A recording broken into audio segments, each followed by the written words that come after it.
For the Vikings, salt wasn't something sprinkled casually over food or avoided out of health concerns.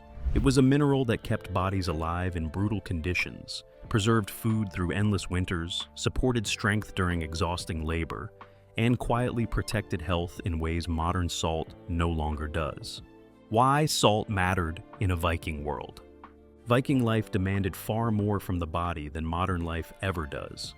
Long hours of rowing across freezing seas, heavy labor on farms and settlements, carrying weapons, armor, and supplies over rough terrain.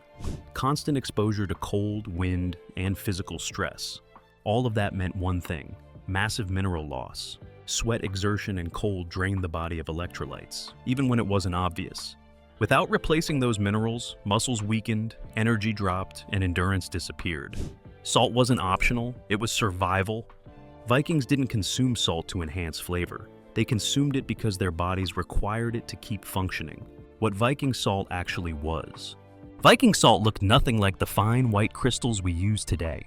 It came from evaporated seawater, burned seaweed, and mineral-rich coastal sources. The salt wasn't purified. It wasn't stripped down.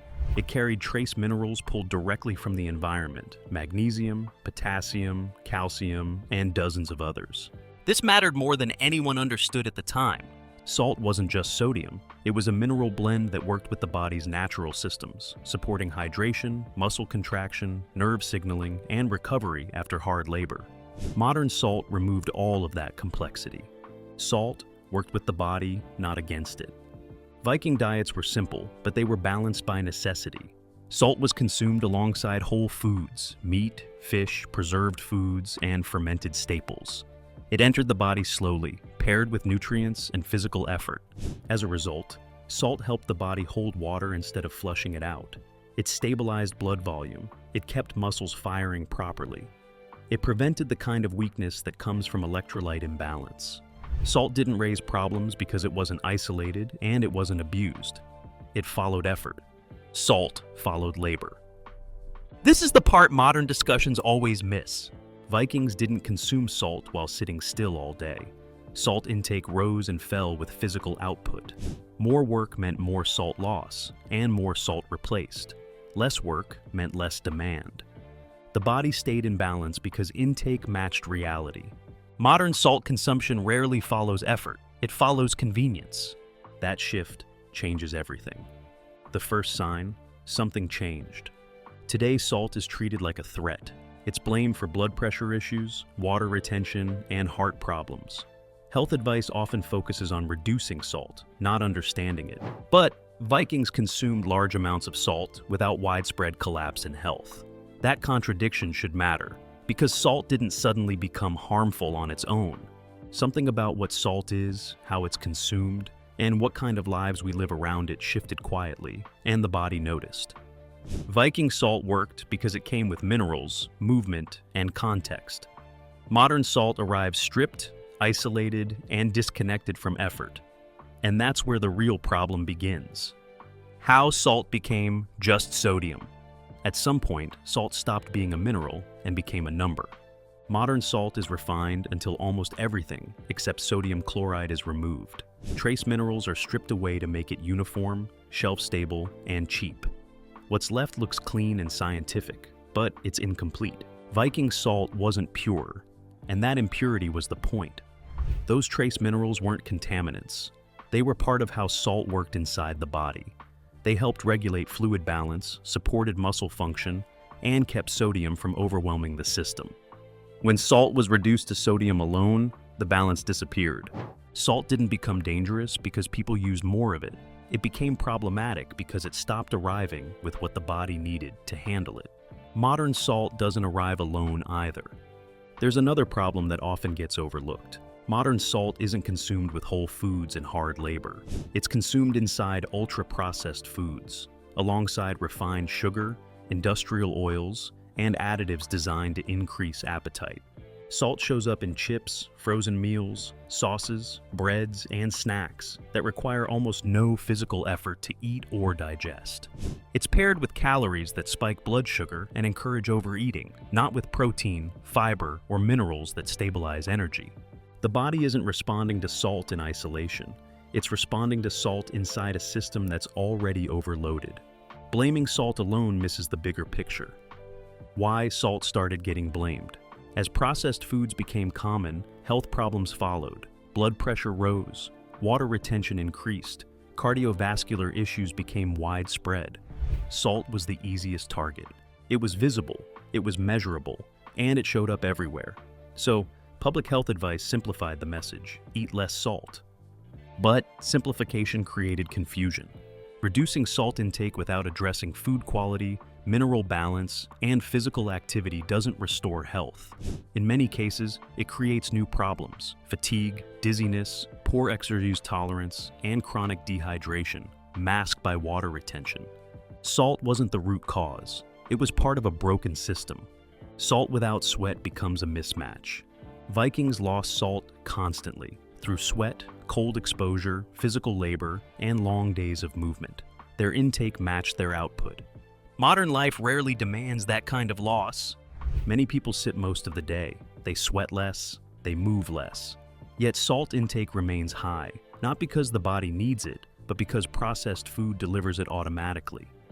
The body expects salt to follow effort. When effort disappears but salt remains, balance breaks. This is why the same mineral that once supported strength now seems to cause problems. The environment changed. Salt didn't. When balance turns into overload, salt works best when it's part of a larger mineral conversation. Sodium needs potassium. Potassium needs magnesium. Magnesium supports muscle relaxation and nerve signaling. Modern diets often lack all three, except sodium. So, sodium shows up alone, loud and unopposed. The body holds water to protect itself. Blood pressure rises. People feel swollen, heavy, and uncomfortable. Then salt gets blamed again.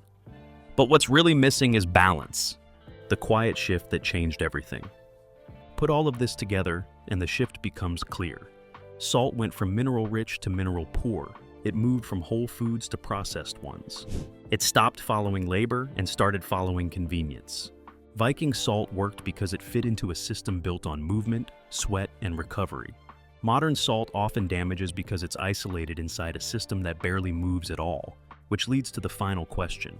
If salt once supported endurance, hydration, and strength, and now seems to work against us, what exactly made Viking salt protective, and how much of that can still be recovered today? Minerals were the missing safeguard. Viking salt didn't work because it was consumed in small amounts. It worked because it was consumed in the right form. Unrefined salt carried trace minerals that modern diets quietly lack. Magnesium helped muscles relax after long exertion. Potassium balanced fluids inside cells. Calcium supported nerve signaling and contraction. These minerals worked together, preventing sodium from overwhelming the system. Modern salt removed that safeguard. When sodium arrives alone, the body has to compensate. Water is retained, blood volume increases, pressure rises. The mineral itself isn't toxic, but without its partners, it behaves differently. Viking salt didn't stress the body because it arrived as part of a mineral network. Salt was tied to effort, not habit. Salt intake in Viking life wasn't constant. It rose and fell naturally with physical demand. Long days of rowing or farming meant heavy sweating and mineral loss. Salt replenished what was lost. Rest days required less. The body stayed in conversation with its environment. Modern salt consumption is disconnected from effort. It shows up automatically in meals, regardless of movement, climate, or exertion. Intake doesn't reflect need, it reflects availability. That disconnect matters. Salt supports hydration when the body is losing fluids. When it isn't, the same intake feels excessive. Vikings weren't good with salt. Their lives simply made salt make sense. Hydration worked differently then. Viking hydration wasn't about drinking more water. It was about holding the right amount. Salt helped the body retain fluids during cold exposure and physical strain. It prevented dehydration without causing bloating. Water stayed where it was needed, inside cells, muscles, and blood. Modern advice often tells people to drink more water while cutting salt. The result is diluted electrolytes, fatigue, and water retention that looks like hydration but isn't. Salt doesn't dehydrate the body. Imbalance does. Viking salt supported hydration because it worked with minerals, movement, and metabolism. not against them. Why removing salt often makes things worse. Many people feel better temporarily when they reduce salt. Less bloating, less water weight, but long-term restriction often leads to other issues. Low energy, dizziness, muscle cramps, poor exercise tolerance, cravings for processed foods. These aren't signs that salt was the enemy. They're signs the body is struggling to maintain balance without it. Viking diets didn't fear salt because salt wasn't isolated. It was part of food, effort, and recovery.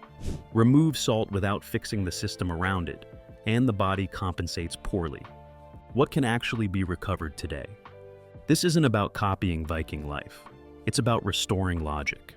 Salt works best when it's minimally refined and mineral-rich, it's consumed with real food, intake matches physical output, and it isn't paired with constant sugar and ultra-processed calories. When salt is reintroduced into a system that moves, sweats, and eats deliberately, it stops behaving like a problem. It returns to what it always was, a support. Salt was never the enemy. Salt didn't damage modern health on its own. It was stripped of minerals, it was embedded in processed food, it was consumed without effort, without balance, and without context.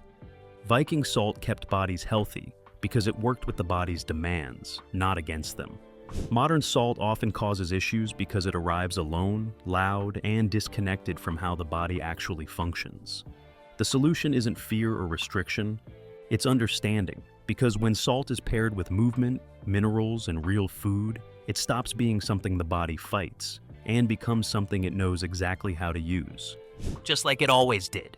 What are your thoughts on this? Let us know in the comments below.